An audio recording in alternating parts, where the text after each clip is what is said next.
this thing ratified, at least on your side? Well, it's certainly a step in the right direction. It's great credit to the commissioner, to Mr. Pash, to Mr. Richardson, to Mr. Pollian, and all the CEC, and certainly to the negotiators on the union side. We're a lot closer to the finish line than we were this morning, and we're looking forward, as I'm sure all the fans are, to having football back.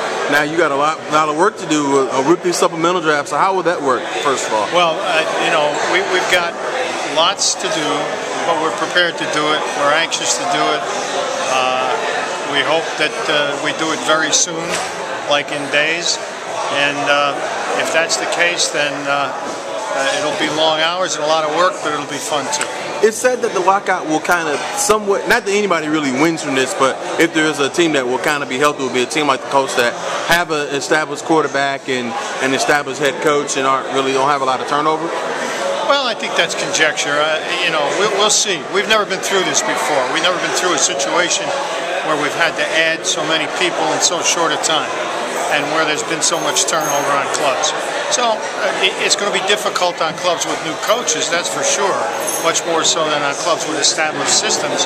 But in the long run, it'll all shake out. So we'll see at the end of the season who's benefited and who hasn't. Well, was the 16-game schedule a tough concession for the owners?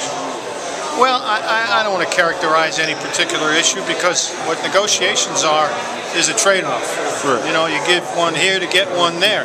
So it's just a question of what the finished product was, and as the commissioner pointed out today, he was quite happy with the finished product. So I think that's the way we all look at it. How confident are you that the players will go ahead and ratify this thing? Well, I don't know. Can't speak for them.